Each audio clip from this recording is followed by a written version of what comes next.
اقبال نے کہا ہے ستیزہ کار رہا ہے ازل سے تا امروز، شرار ابو لہبی سے چراغ مصطفی۔ مطلب یہ ہے کہ شروع کے دنوں سے ہی اس کائنات میں، اس دنیا میں ایک معرکہ چلتا آ رہا ہے۔ معرکہ مطلب جنگ، مقابلہ۔ وہ کس چیز کا ہے؟ اقبال کہتا ہے ستیزہ کار رہا ہے ازل سے تا امروز، شروع سے لے کے آج تک ایک مقابلہ چلتا آ رہا ہے۔ وہ مقابلہ کس کا ہے؟ شرار ابو لہبی سے چراغ مصطفی کا۔ مصطفیٰ کریم صلی اللہ علیہ وسلم کی چراغ کی روشنی کا مقابلہ ابو لہب کی شرارتوں کے ساتھ۔ تو ایک تو یہ کہ استعارہ ہے، اس سے پہلے بھی فرعون و موسیٰ کا، نمرود و ابراہیم کا علیہم السلام، یہ مقابلہ اس روئے ارضی پر چلتا رہا اور حق و باطل کے معرکے ہوتے رہے اور ہوتے بھی رہیں گے۔ فی زمانہ ہم جو حالات دیکھ رہے ہیں پوری دنیا میں، آج جنگوں کے حالات جو پیش کیے جا رہے ہیں، لوگ تو اب یہ خبریں ایسے سن رہے ہیں، کسی کے ہاں بم گرنے کی، میزائل گرنے کی، تو ایسا لگ رہا ہے جیسے بچے پٹاخے پھوڑ رہے ہیں۔ لوگ یہاں خبریں لے کر کے مزے لے لیتے ہیں، پھر فارورڈ کر دیتے ہیں۔ موت اتنی آسان ہو گئی ہے کہ اللہ کے نبی صلی اللہ علیہ وسلم نے 1400 سال پہلے یہ ارشاد فرمایا تھا کہ ایک زمانہ آئے گا کہ حرج بڑھ جائے گا۔ تو صحابہ نے پوچھا تھا یہ حرج کیا ہے؟ تو حضور اکرم صلی اللہ علیہ وسلم نے ارشاد فرمایا تھا کہ قتل بہت زیادہ ہوگا، ایک دوسرے کا قتل اتنا زیادہ ہونے لگے گا کہ لوگ اس کی پرواہ بھی نہیں کرتے۔ آج مجھے آج بتاؤ، دنیا پوری بہت سارے ایشوز پر بیٹھکیں کر رہی ہے، گلوبل وارمنگ پہ ہے، دنیا میں انوائرمنٹ کی چینجنگ پر، موسم کا تاپمان بڑھ رہا ہے، اس پر میٹنگیں ہو رہی ہیں، بڑی بڑی تنظیمیں بیٹھتی ہیں۔ یہ ڈھکوسلہ ہے یہ دنیا کا، یہ مغربی دنیا، ویسٹرن کنٹریز کا دکھاوا ہے۔ یہ اینیمل لاورز کو بھی باہر لے کر کے آتے ہیں، ان کو بہت زیادہ کوریج دیا جاتا ہے۔ یہ کتے سے پیار کرنے والا ہے، یہ مرغی سے پیار کرنے والا ہے۔ ظالموں، 40,000 نہیں 50,000 لوگوں کو فلسطین میں تم نے ناحق مار دیا، اس پر کوئی بیٹھک نہیں کرتے۔ موت اتنی آسان ہے انسانوں کی۔ جنگ جس سے ہے، مقابلہ جس سے ہے، تمہارا آپس میں برابر کی طاقت کا مقابلہ ہو تو سمجھ میں آئے کہ ایک دوسرے کی فوجوں سے مقابلہ ہے، ادھر کی فوج بھی مر رہی، ادھر کی فوج بھی مر رہی ہے، لیکن نہتے بچوں کا کیا قصور؟ بلکہ وہ گود میں آئے ہوئے ابھی جنہوں نے شعور کی آنکھیں بھی نہیں کھولی، دودھ پیتے بچوں کے جو قتل ہوئے ہیں۔ تاریخ میں آپ نے پڑھا ہوگا فرعون نے 12,000 بچوں کا قتل کیا تھا، صرف اس گمان سے کہ اس نے خواب دیکھا تھا بنی اسرائیل میں ایک بچہ پیدا ہوگا جو اس کی سلطنت کو ہلاک کر دے گا۔ خواب کی وجہ سے کاہنوں نے اس کو بتایا تھا، اس نے خواب یہ دیکھا تھا کہ آسمان سے ایک تارا ٹوٹ کر اس کی گود میں گرا اور آگ لگ گئی۔ تو نجومیوں نے اس کی تعبیر یہ بتائی تھی کہ بنی اسرائیل میں ایک بچہ پیدا ہوگا جو تیری سلطنت کو ہلاک کر دے گا۔ اس ڈر سے بنی اسرائیل میں جو بھی بچہ پیدا ہوتا اس کو قتل کرتا تھا۔ اس نے تقریباً 12,000 بچوں کو قتل کر دیا تھا، اس ڈر سے کہ وہ بچہ تو نہ پیدا ہو جائے جو میری سلطنت کو ہلاک کرنے والا ہے۔ اور وہ موسیٰ علیہ السلام تھے، پیدا بھی ہوئے اور فرعون کے گھر میں ہی پلے۔ اللہ کا نظام ہے۔ لیکن میں یہاں اس لیے بتا رہا ہوں، فرعون ظلم میں پوری دنیا میں مشہور ہے۔ وہ عورتوں کو بھی ظالم اس طرح سے مارا ہے کہ جس کی تاریخ میں مثال نہیں ملتی۔ لیکن میں نے اپنی زندگی میں دیکھا، آج کے زمانے میں اسرائیل نام سے ایک ناجائز حکومت پر قابض شخص نے 12,000 نہیں 50,000 لوگوں کو سال بھر میں قتل کر دیا۔ یہ تاریخ کا بھیانک چہرہ ہے۔ آج لوگ اس کو ہلکے میں لے رہے ہوں گے.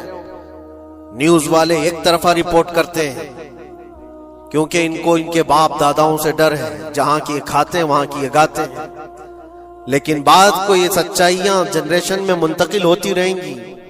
کبھی تو آئے گا کوئی انصاف کی نظر رکھنے والا. اور انسانیت کا قتل کتنا بڑا قتل ہے. ایک شہر کے 50,000 لوگوں کو قتل کر دینا، اور ایسے کہ وہاں کی عمارتیں پورے راکھ کے ملبے میں چلی گئی ہوں. صدیاں لگ جاتی ایک شہر کو بسنے میں. ایک گھر کو بنانے میں آدمی کی اپنی زندگی گزر جاتی ہے.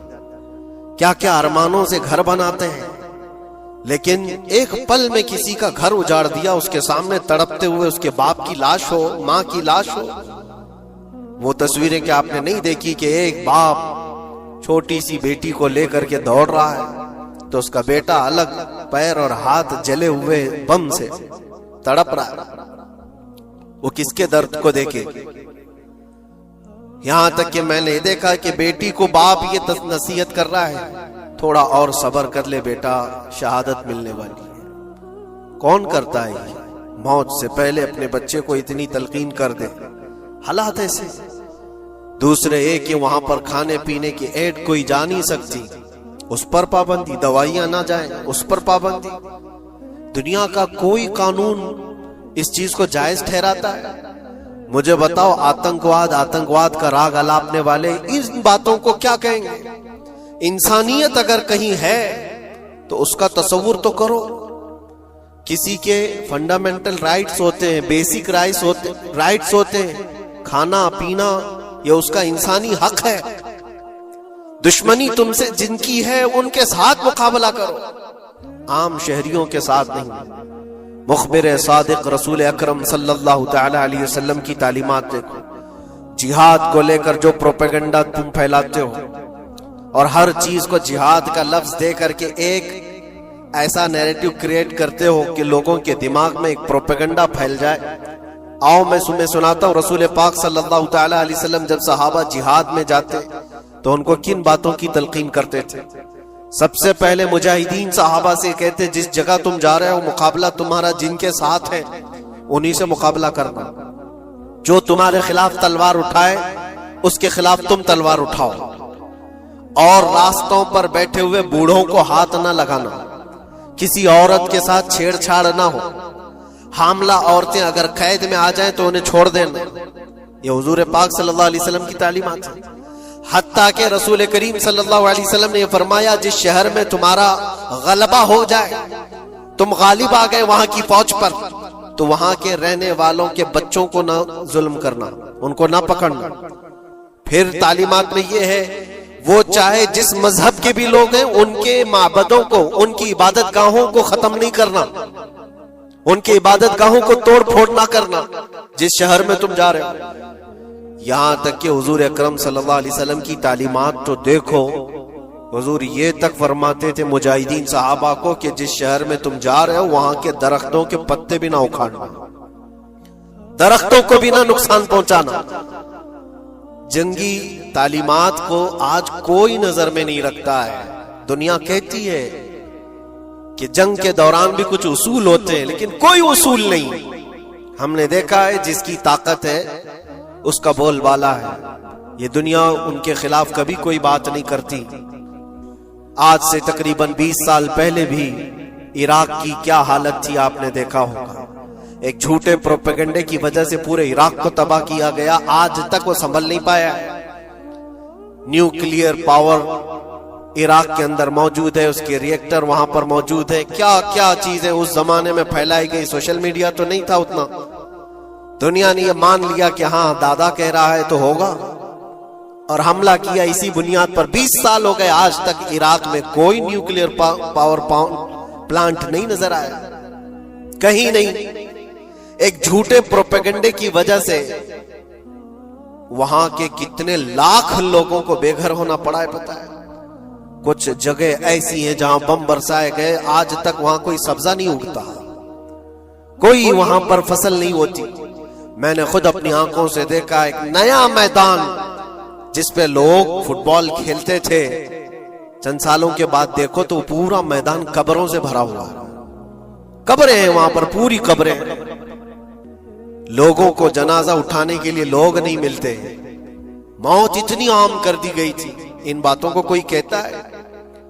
آپ نے سنا کبھی ابو غریب جیل کے متعلق؟ قیدیوں کے ساتھ جو وحشیانہ سلوک کیا ان گوروں نے، اللہ کی پناہ، بہت سخت قسم کے، دنیا میں بدنام زمانہ جیل اس کو کہا جاتا ہے۔ ہر طرح کی وہاں پر قیدیوں کے ساتھ آزمائشیں ہوئی، ہر طرح کی، ان پر کتے چھوڑ دینا، ان کی شرمگاہیں کاٹنا، ان پر پیشاب کرنا، ہر چیز جو انسانیت سوز ہے، انسانیت کو جلا دینے والی، یہ ساری حرکتیں کی گئی۔ دنیا خاموش ہے اس سلسلے میں۔ کیوں؟ سپر پاور کے 1000 گنا بھی ہضم کر لیے جاتے ہیں۔ چھوٹا ملک یا غریب آدمی کوئی بات کرے تو سارے اس پر ٹوٹ پڑتے ہیں۔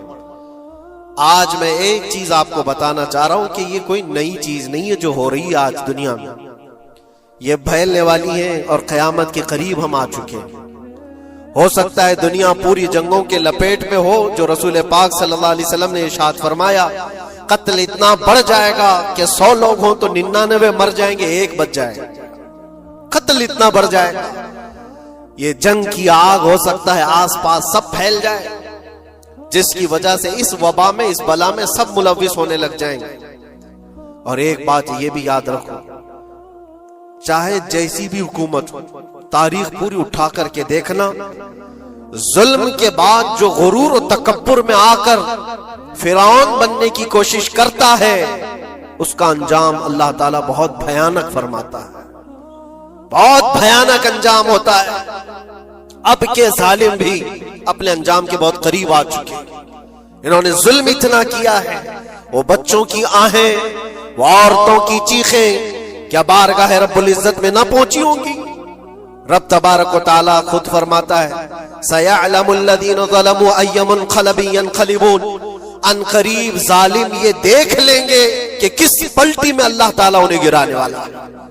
جو جال وہ اپنے دشمنوں کے لیے بنتے ہیں، اللہ تعالیٰ اسی جال میں ان کو پھنساتا ہے۔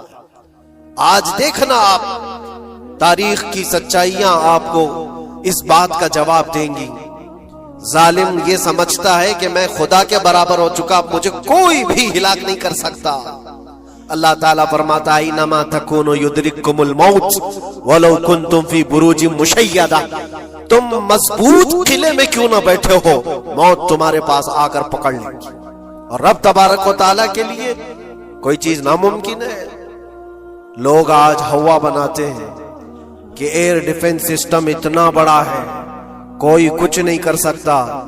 ایک چھوٹے سے پدے سے ایک ناجائز کنٹری کو محفوظ دکھانے کے لیے دنیا پتہ نہیں کیا کیا باتیں وائرل کرتی ہے۔ اسرائیل کے پاس آئرن ڈوم ہے، ایئر ڈیفنس سسٹم اتنے بڑے ہیں، کوئی نہیں آ سکتا۔ وہ خدا ہے؟ کوئی خدا ہے؟ لیکن دنیا آج دیکھ رہی ہے، بہت ساری چیزوں کو دیکھ رہی ہے۔ مجھے یہاں پر کسی کے سلسلے میں نہیں کہنا ہے، لیکن ایک بات کہنا ہے کہ نشہ میں چور، گھمنڈ میں چور جو بندہ ہوتا ہے، اللہ تعالیٰ کبھی اس کو مچھر سے بھی ہلاک کرتا ہے۔ بہت بڑی طاقت کا اس سے مقابلہ ہونا ضروری نہیں، تمہارے پاس ہوگا بہت بڑا سسٹم، لیکن رب تبارک و تعالیٰ جب انتقام لے لے تو پھر تمہارے لیے بہت بڑی طاقتوں کی ضرورت نہیں۔ آپ کو میں تاریخ بتاؤں، عراق میں نمرود ایک زمانے میں اس طرح کی حرکت کیا تھا کہ اس نے بہت بڑی عمارت بنائی تھی، اور اس کے مطابق بات یہ تھی کہ وہ 1000 لوگوں سے تنہا لڑ سکتا تھا، اتنی اس کی طاقت تھی۔ شیر سے خود مقابلہ کرتا تھا، کبھی ڈرتا نہیں تھا۔ نمرود کی طاقت مشہور تھی اس زمانے میں، اور سارے لوگ اس کی طاقت کا لوہا مانتے تھے، حتیٰ کہ وہ کبھی اپنی زندگی میں بیمار نہیں ہوا تھا۔ آدمی جب بیمار نہیں ہوتا تو اس کا غرور بڑھ جاتا ہے، سوچتا ہے مجھے کچھ ہو نہیں سکتا۔ نمرود نے اس کے بعد یہ دیکھا ساری دنیا میرے قبضے میں ہے، طاقت و دولت کے ذخیرے سب اس کے پاس سے، لیکن ایک چیز نہیں تھی، موت پر کنٹرول۔ اس کو کیسے کیا جائے کنٹرول؟ یعنی مرنے سے بچ تو نہیں پائے گا، یہ کنٹرولنگ پاور بھی ہمارے پاس ہونا چاہیے۔ اس نے ایک بہت بڑی عمارت بنائی، کہا کہ خدا آسمانوں میں ہوتا ہے، ہم اتنی بڑی عمارت بنائیں گے کہ ان عمارتوں پر چڑھ کر خدا کو للکاریں گے، آجا میں مقابلہ کرتا ہوں، اور مقابلہ کر کے میں خدا کو گرا دوں گا کسی بھی طرح سے، اگر مجھ سے نہ ہو سکے تو پوری فوج کو تیار کروں گا، خدا سے لڑائی لڑ کر کے ایک بار وہ موت اور حیات کا پاور اپنے ہاتھ میں لے لیں گے، پھر ہم کو جب تک چاہے جینا ہے۔ کہاں کی خام خیالی، لیکن اس نے بنایا، پوری دنیا بھر سے لوگوں کو جمع کیا، سب کی زبان ایک بنایا، سب کی کرنسی ایک بنایا، ساری اس پوری دنیا کے لوگ اس کی فوج میں، سب کو یہ باور کرانا شروع کیا کہ ہماری لڑائی ہے دنیا سے نہیں، ہماری لڑائی کریٹر سے، خالق سے، ہم اس سے پاور چھین لیں گے ایک بار، اور پھر اپنے ہاتھ میں موت و حیات کا کنٹرول رکھیں گے، جس کو جتنی لمبی عمر چاہیے میں دوں گا، جس کو جب تک جینا ہے میں دوں گا، ازل سے لے کر ابد تک یہ سارے خیالات اس کے تھے، اور اس نے جمع کیا، عمارت بھی بنایا، فوج بھی تیار کیا۔ کیا رب تبارک و تعالیٰ یہ نہیں دیکھ رہا تھا؟ اس کی تیاری، اس کا جمع کرنا، اس کی عمارت بنانا، بہت دنوں تک یہ سب کام چلتا رہا۔ رب تبارک و تعالیٰ کسی سے غافل نہیں، دلوں میں گزرنے والے حالات سے بھی بے خبر نہیں، لیکن بندے کو رب تبارک و تعالیٰ ڈھیل دیتا ہے۔ قرآن میں رب تعالیٰ فرماتا ہے وَلَا يَحْسَبَنَّ الَّذِينَ كَفَرُوا أَنَّمَا نُمْلِي لَهُمْ خَيْرٌ لِأَنفُسِهِمْ إِنَّمَا نُمْلِي لَهُمْ لِيَزْدَادُوا إِثْمًا۔ کافر جو ان کو ڈھیل ملی ہے یہ نہ سمجھیں کہ ہم نے جو ان کو چھوڑ رکھا ہے ان کے لیے بہتر ہے، بلکہ اس لیے ہم چھوڑ رکھیں کہ وہ اور زیادہ کریں، اور زیادہ کریں، لِيَزْدَادُوا إِثْمًا وَلَهُمْ عَذَابٌ مُهِينٌ، پھر ہم ذلت والا عذاب انہیں دینے والے ہیں۔ یہ مت سمجھ لو کہ رب تبارک و تعالیٰ ان سب چیزوں سے بے خبر ہے۔ نمرود اتنا سب کرتا رہا، اللہ نے اس کو چھوڑ رکھا، بنا لے لمبی عمارت، بنا فوج بھی بنا لی، ساری چیزیں بنا لیا، مقابلے کے لیے اس نے دن بھی طے کر لیا۔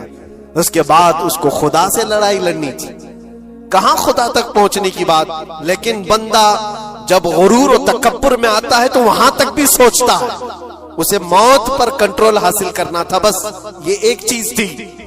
پھر جب وہ دن آیا، کتابوں میں ملتا ہے اللہ تبارک و تعالیٰ نے فرشتے اس کی جو تعداد ہے اس کا کسی کو علم نہیں، بارش کے جتنے قطرات گرتے ہیں نا ایک ایک فرشتہ بوند لا کر رکھتا ہے، اب آپ اندازہ کر سکتے ہیں فرشتوں کی تعداد کتنی ہو سکتی۔ اس میں جو بڑے فرشتے ہیں وہ جبرائیل، میکائیل، اسرافیل اور اسرائیل علیہم السلام، جو سردار ملائکہ ہیں، فرشتے ہیں، ان کے اپنے اپنے کام ہیں، بہت پاورفل فرشتے ہیں، ان کی بات نہیں کر رہا۔ کسی ایک عام فرشتے کو رب تبارک و تعالیٰ نے بلایا اور فرمایا جاؤ زمین پر، ہمارے ایک بندے نے ہم سے لڑائی کا ارادہ کر لیا ہے، اس کی طاقت و قوت اور اس کی جمع شدہ ساری چیزوں کو دیکھ کر کے آؤ۔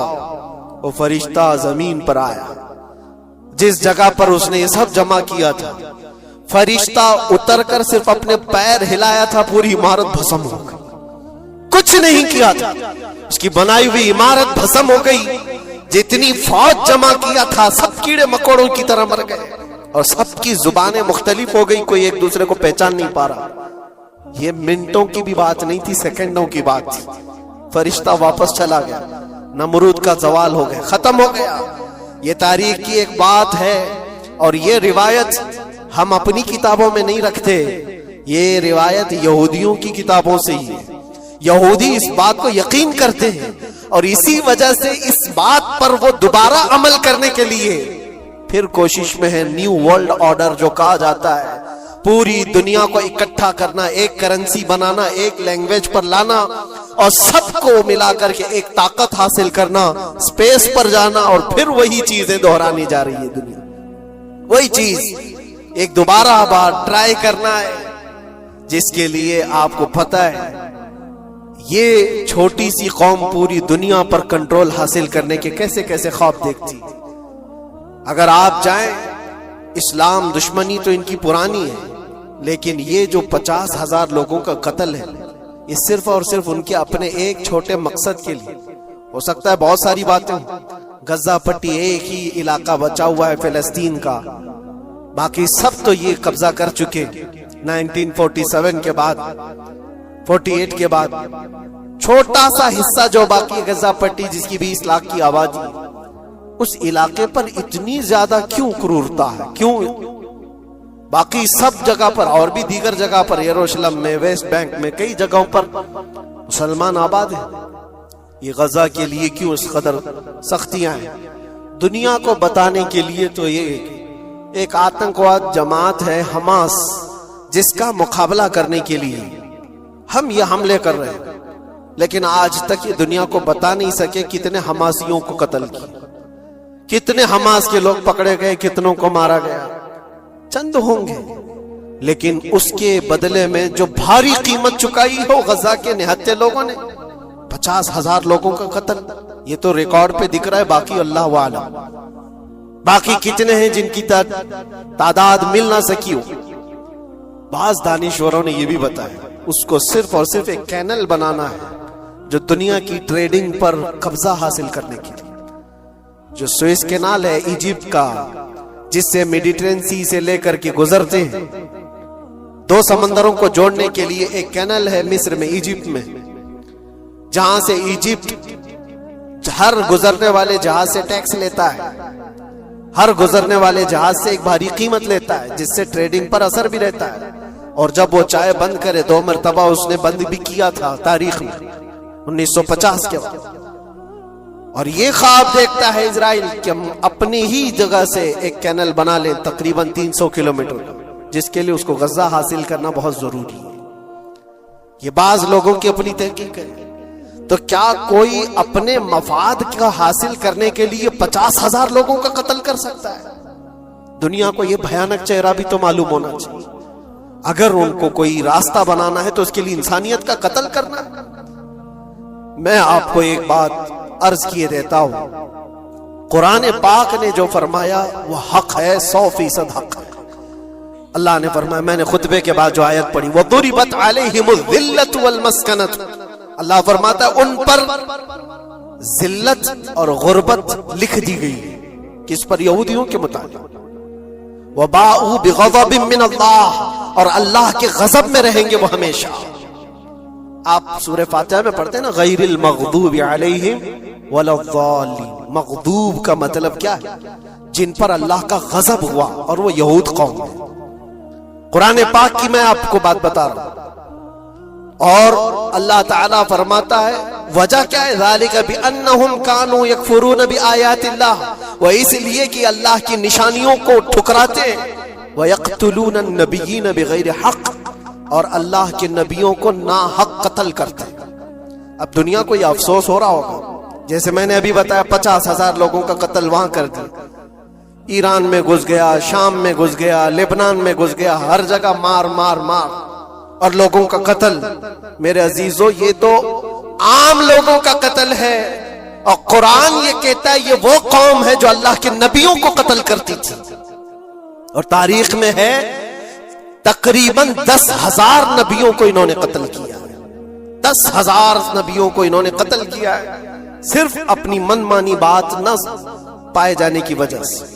حضرت زکریہ علیہ السلام کی بات معلوم ہے، یہ تو بیت المقدس کے متولی تھے، زکریہ علیہ السلام بیت المقدس کے امام تھے، جن کا ذکر ہے قرآن پاک میں۔